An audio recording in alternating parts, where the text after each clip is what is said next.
Estamos vivendo um período de grande dificuldade, uma pandemia global, algo que está gerando muito caos, medidas drásticas estão sendo tomadas, muito pânico, e em meio a tudo isso, a gente tem sinais vindos do alto, sinais vindos da verdadeira coroa divina.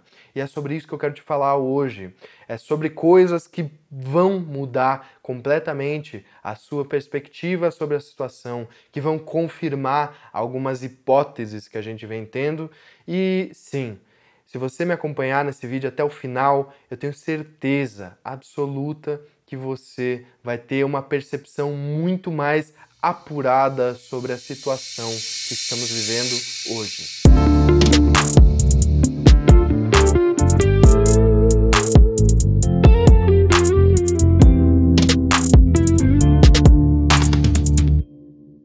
Salve, meu alquimista! Eu me chamo Yuri, bem-vindo a mais esse vídeo no canal Alquimia das Artes, e hoje quero falar para você sobre algo que me chocou muito, sobre uma revelação que eu tive ligando alguns fatores aí. Se você acompanha o canal há mais tempo, você sabe que eu basicamente estudo as ciências ocultas. Isso engloba a alquimia, o hermetismo, a cabala, seja tradicional, judaica ou hermética, né? Os mistérios do Antigo Egito, os gregos, filosofias, estoicismo, tarô e várias outras coisas, tá? Então, o estudo de hoje vai ser um pouco mais avançado, porque vai englobar algumas vertentes, tá? Então eu quero que primeiro você respire profundamente e mantenha sua atenção plena, porque você vai precisar manter atenção e foco nesse vídeo até o final para compreender o mistério que eu vou estar te revelando aqui. Então, para começar esse quebra-cabeça, eu fiz uma gematria sobre a palavra corona, Covid-19 e 2020, né? A gematria é um estudo judaico, cabalístico, que vai correlacionar números e letras e vai reduzir essa soma numérica a um número dentro dos arcanos do tarô, dentro dos arcanos correspondentes, na verdade, às letras hebraicas, tá? Então, fazendo a gematria de corona, chegamos em 12, de Covid-19, chegamos em 9, de 2020 a gente chega em 4. E fazendo uma correlação desses números com os arcanos do tarô, a gente vai chegar no arcano do pendurado ou enforcado, no eremita e no imperador. Então, vamos lá. O que isso trouxe de mensagem? Como essas palavras vieram nessa ordem, eu vou fazer a leitura nessa ordem, né, como se fosse uma tiragem de tarô mesmo, não vai ser a sequência numérica dos arcanos. Eu vou vir um pouquinho mais pro lado e deixar aqui a ilustração das cartas que eu usei, que é do tarô de Thoth, de Aleister Crowley, e do tarô alquímico, de Robert Place. Então, esses dois tarôs me trouxeram um entendimento muito interessante, e nós vamos começar com a carta O Pendurado. Vamos começar então com a carta O Pendurado. O que essa carta vai nos representar? Então vamos lá, gente. O pendurado, como vocês podem ver, é um homem pendurado pela perna de cabeça para baixo, né? Em alguns tarôs vai ser trazido como o enforcado, mas eu acho que é uma visão meio errada, meio equivocada, porque ele não está sendo enforcado, ele está sendo pendurado de ponta cabeça. E isso nos mostra justamente uma inversão de valores, onde a cabeça está embaixo, né? E as pernas para o alto. E justamente no tarô de Crowley, visto acima na imagem, a gente vai ver que as pernas formam um 4 e os braços formam um triângulo, né? Então, o que isso quer dizer? Quer mostrar a inversão de valores, onde a matéria está sobre a tríade, o quaternário sobre o triângulo, sobre a tríade superior, que pode ser traduzida em várias culturas como Pai, Filho e Espírito Santo, Brahma, Vishnu, Shiva, que mais? Osíris, Ísis e Horus. Toda cultura vai ter a sua tríade, e essa tríade deveria estar em cima e não embaixo dos 4 elementos terrenos, que são fogo, ar, água e terra, né?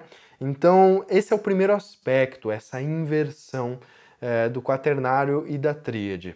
O segundo aspecto que eu quero trazer aqui para vocês é justamente as moedas caindo no tarô alquímico. A gente vai ver isso muito claramente, que a pessoa está com uma cara meio assustada, meio de pânico, né? Que é incomum nos tarôs, mas é interessante trazer isso para essa reflexão de hoje, porque é o estado atual da humanidade, de pânico, de pavor, onde as moedas estão caindo e a gente não tem o que fazer porque estamos pendurados de ponta cabeça, né? Então entramos muitas vezes nesse caos, nesse aspecto de pânico mesmo, tá? De desequilíbrio interno e de perda das riquezas, dos aspectos materiais.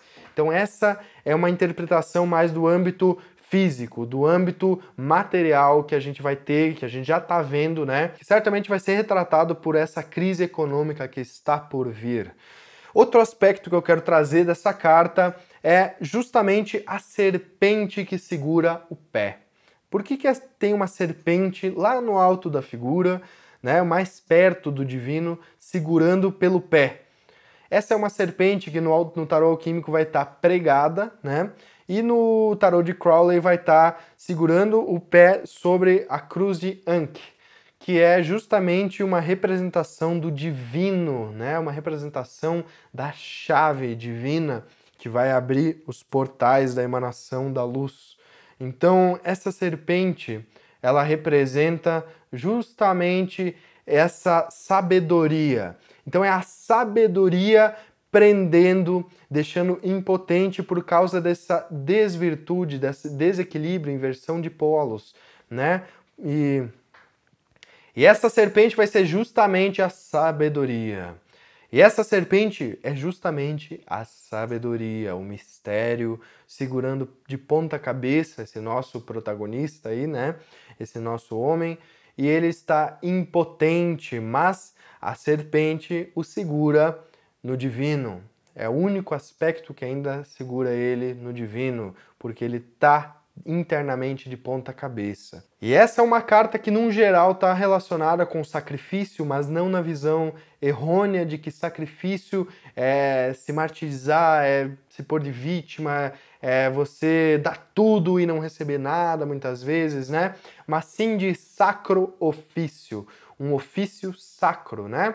E esse ato de sacrifício pode ser resumido muito bem numa pequena frase do livro de Thoth, que é a seguinte: a principal meta dos sábios deveria ser livrar a espécie humana da insolência do auto-sacrifício, da calamidade, da castidade. A fé tem que ser morta pela certeza e a castidade pelo êxtase.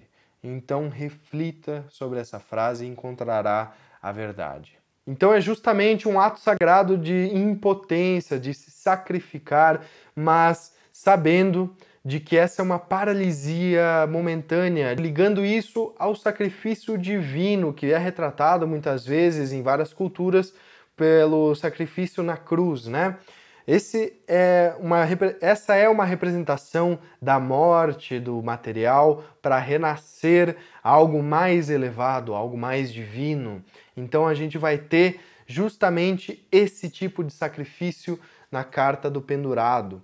Passando para o próximo arcano dessa nossa leitura, a gente vai ter o eremita, né? O que quer dizer esse arcano do eremita aqui, por sinal, é escrito diferente do que é no português, né? Eremita, se você escrever, é sem H. Mas no tarô existe um grande mistério que é o H do eremita, que é de Hermes, de hermetismo, de hermeticamente fechado, isolamento.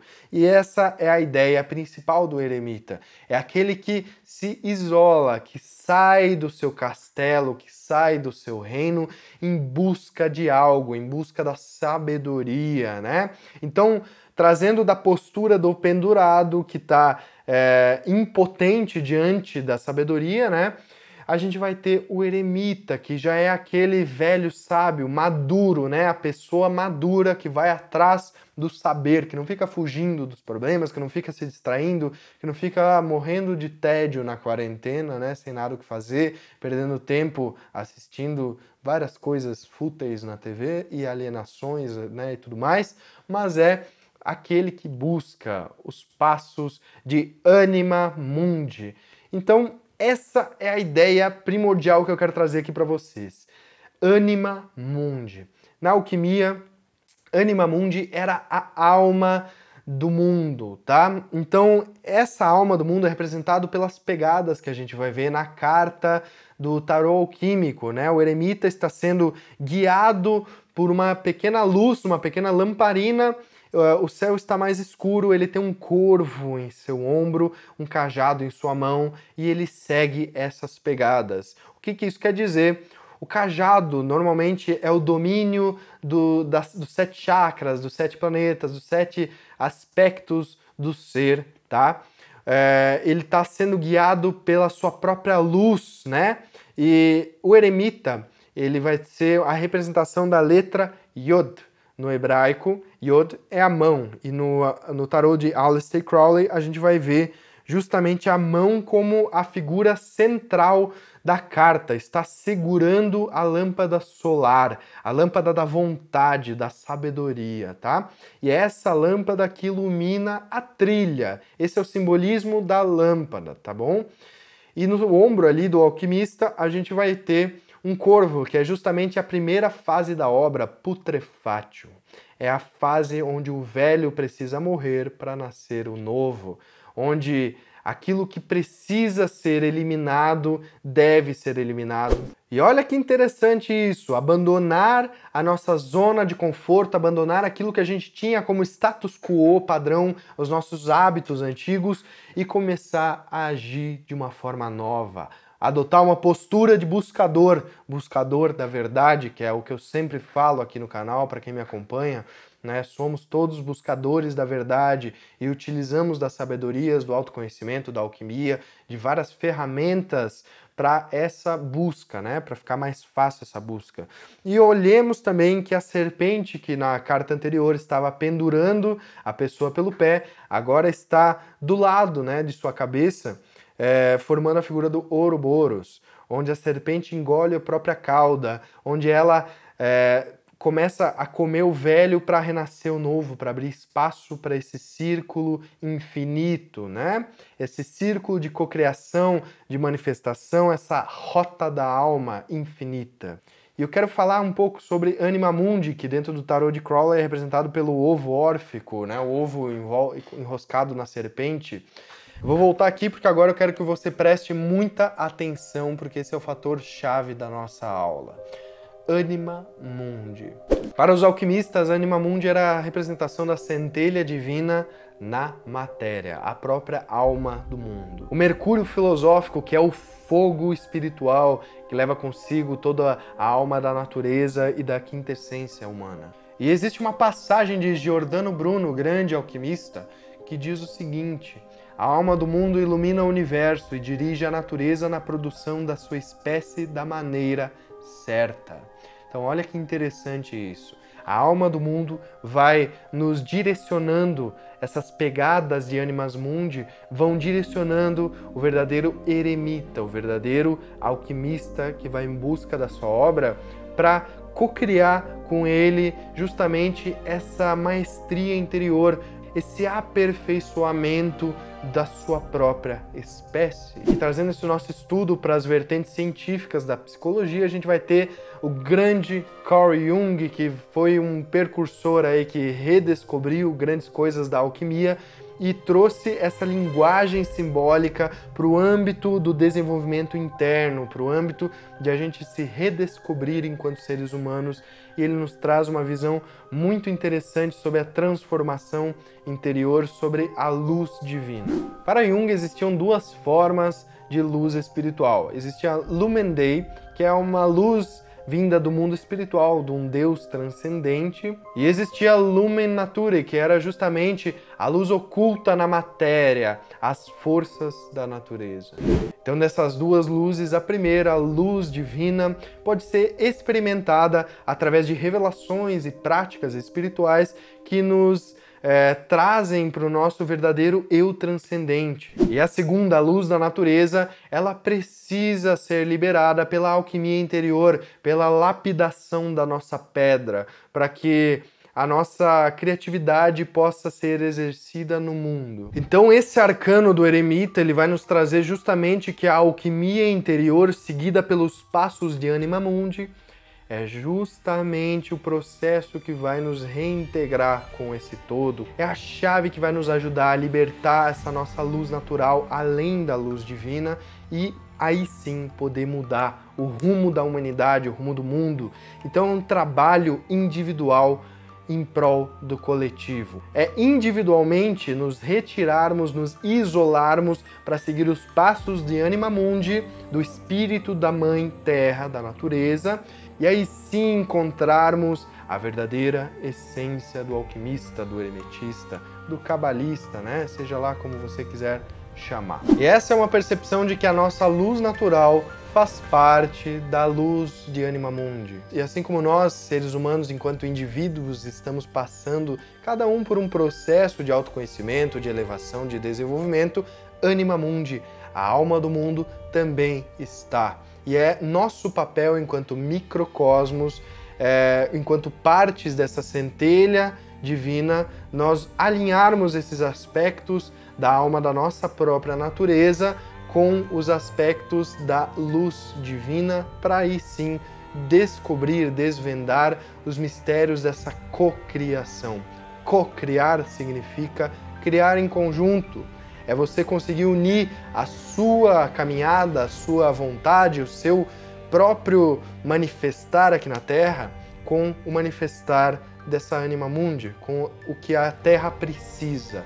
É isso que eu venho falando, que é a motivação altruísta. É isso que eu venho falando, que é você pensar num coletivo e não só no seu próprio umbigo, no seu próprio ego, sabe? É esse alinhamento, né? E quando a gente conseguir integrar isso com o Lumen Nature integrado, a gente vai conseguir mais uma vez descobrir ou redescobrir, né? Como viver sem agredir, sem destruir a natureza como um todo. E eu não tô falando aqui, vamos virar vegetariano, vamos não sei o quê. É cíclico, gente. Existem animais carnívoros, herbívoros, onívoros, enfim. A questão aqui é o alinhamento de Anima Mundi através da alquimia interior, que é o processo que vai nos trazer Lumen Nature, a luz da natureza. E a única forma da gente conseguir isso é através da luz do amor, que aí a gente começa já a entrar no próximo arcano, o arcano do Imperador, tá bom? Então vamos lá, nesse arcano que é representado pelo ano que vamos viver, ou o ano de 2020, é justamente a materialização, a manifestação abaixo do abismo da tríade superior, ele é a manifestação do divino, né? O Imperador é aquele que conseguiu se coroar. O momento que estamos vivendo hoje é justamente quer ter desalinhado desses aspectos divinos, né? E como eu falei em vídeos passados, esses aspectos necessitam ser recoroados, porque a alquimia é justamente essa tradição que vai nos fazer trazer esse fogo do imperador, né, e nos coroar diante de toda a trevas, diante de todas as sombras, que seriam nossos eus inferiores, nossas atitudes egóicas, de ódio, de impulsividade, tá, que não estão alinhadas com o espírito da natureza, de Anima Mundi. Então é muito importante a gente se aprofundar na sabedoria, se aprofundar, sair dessa superficialidade, gente. Sair desse desequilíbrio, de ficar só dando atenção para o corpo, só dando atenção para aspectos mais físicos. É voltar para dentro, tem vários outros aspectos além disso. Tem o mental, emocional, físico e espiritual. Então são 4, não é 1, é 4. É 4 o número do imperador. São 4 aspectos para manifestar. Para você se coroar, você precisa desse equilíbrio, precisa sair dessa superficialidade, de ficar raso. Bora se aprofundar nos estudos alquímicos, herméticos, bora se aprofundar no que realmente transcendeu as eras da humanidade, não ficar aí se iludindo com conhecimento barato, com autoconhecimento, com autoajuda de boteco, que fica falando só palavras bonitas e motivacionais, e como pegar mulher, e como fazer essas coisas banais, gente, sério. É uma coisa que me bate no coração mesmo, porque eu vejo muito desequilíbrio. Eu vejo muito mesmo, assim, ó, 99% das pessoas estão num desequilíbrio, num caos e não acreditam que existe uma ordem. Mas existe. O imperador, se vocês olharem, vou dar um zoom aqui, se vocês olharem o alinhamento das mãos do imperador na carta do Crowley, vocês vão ver que ele está alinhado em ordem, sendo que ele tem uma esfera, que é o globo, o próprio Anima Mundi, coroado pela cruz de Malta. Em cima ele tem a outra mão segurando um cajado de Ares do Cordeiro da Vontade, tá? E acima tem a cabeça, né? Então é a tríade alinhada em ordem para fazer essa canalização. E olha só que interessante. Na primeira carta do pendurado, a gente tinha as pernas formando 4. Nessa mesma carta do imperador também tem as pernas formando 4, só que dessa vez na ordem correta, né? A tríade em cima e o 4 embaixo, ou seja, o pentagrama, a ponta em cima, que são os aspectos espirituais dominando os aspectos materiais, o quaternário material. E a gente pode ver nitidamente em ambas as cartas, né, que tem a águia, né? Essa águia é justamente a fênix alquímica, é justamente esse espírito que no xamanismo vai trazer a visão divina, né? Vai trazer a visão dos céus. É um animal de poder. O próprio Estados Unidos usa a águia como seu animal de poder, porque ele é um animal de poder. É uma representação arquetípica do que existe de mais sublime na natureza, né? Assim como o leão, assim como o carneiro, que a gente vai ver também no tarô de Crowley, que existe o carneiro de Ares, da vontade masculina, fálica, tá, gente? Não tô dizendo que é só o homem que vai ser imperador, mas toda mulher e todo homem tem os dois aspectos. Então, esse arcano nos mostra que devemos assumir a postura imperial masculina, tá? E ser dominante, rígido e ordenado, não caótico, tá bom? Então, no meio dessa ordem, a gente vê a luz vindo da coroa, a ordem em suas mãos, nos seus pés, no alinhamento, e aos seus pés o que temos? O cordeiro manso, né? Com o estandarte. Então, isso vai nos trazer mais uma vez a figura do cordeiro, que na primeira carta pode ser interpretada como crucificado, e nessa está aos pés do imperador. Então, o cordeiro manso, dócil, né? Ele sempre vai estar aos pés da verdadeira vontade, aos pés daquele que impera, que governa, que está sobre a ordem da coroação divina, sobre a ordem seguindo os passos de Anima Mundi. E esse trabalho imperial de coroação, de alinhamento, não é um processo apenas do indivíduo, mas é um processo que vai ter correlação com todo o coração da criação do mundo mesmo, sabe? Não é à toa que é o rei representado pelo rei vermelho, é o rei do fogo, da vontade, do coração mesmo, tá? É o rei que vai ter as suas virtudes e valores bem estabelecidos para aí sim conseguir governar sobre a regência divina, sobre a regência do astral. E uma vez que a gente consiga estabelecer uma conexão genuína entre os nossos aspectos internos e essa Anima Mundi, essa alma do mundo, aí sim a gente pode co-criar a realidade do mundo como um todo, alinhada com as nossas vontades individuais, de uma forma plena, de uma forma abundante, de uma forma que vai não beneficiar só a nós, mas a tudo e todos. Muito contrário ao pânico e disseminação de individualidade e escassez que a gente vê hoje por aí, né? Então, se você gostou desse vídeo, dessa mensagem, peço gentilmente que você compartilhe, que você divulgue esse vídeo, mostre para o máximo de pessoas possíveis para despertar essas pessoas, para a gente conseguir alinhar o máximo de pessoas possíveis nesse contexto hermético, eremita que a gente está vivendo e começar a seguir os passos da alma do mundo, tá? Então eu vou ficando por aqui, se inscreva no canal, deixa um like, um comentário e aquele abraço, tchau, tchau.